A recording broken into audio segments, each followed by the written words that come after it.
বেনাপোল পেট্রাপোল স্থলবন্দর দিয়ে আজ মঙ্গলবার সকাল থেকে দুই দেশের মধ্যে আমদানি রপ্তানি ও যাত্রী পারাবার স্বাভাবিক রয়েছে। বেনাপোল শুল্ক ভবনের চেকপোস্ট কার্গো শাখার রাজস্ব কর্মকর্তা আব্দুল গনি বিষয়টি নিশ্চিত করেছেন। তিনি বলেন, মঙ্গলবার সকাল থেকেই বেনাপোল ও পেট্রাপোল বন্দরের মধ্যে আমদানি রপ্তানি স্বাভাবিক রয়েছে। ওপারের পরিস্থিতি জানতে চাইলে ভারত ফেরত পাসপোর্ট যাত্রী আনিসুর রহমান বলেন, আতঙ্কের কারণে অনেক বাংলাদেশি আছেন যারা চেকপোস্ট বন্ধের খবর শুনে দেশে ফিরছেন। তবে অপ্রীতিকর ঘটনা এড়াতে সীমান্তে নিরাপত্তা বাড়ানো হয়েছে।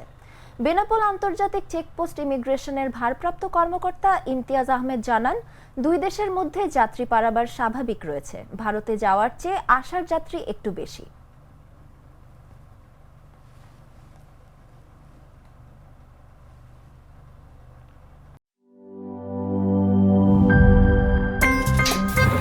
আমার একটা স্মার্ট সিদ্ধান্তে 25% গ্যাসের খরচ কমেছে। ভাবছেন কিভাবে? সাধারণ গ্যাস স্টোভ বদলে আমি এনেছি আরএফএল গ্যাস স্টোভ। এর সাইন্টিফিক নজল ও ব্রাস বার্নার ক্যাপ সমানভাবে তাপ ছড়িয়ে রান্না করে দ্রুত।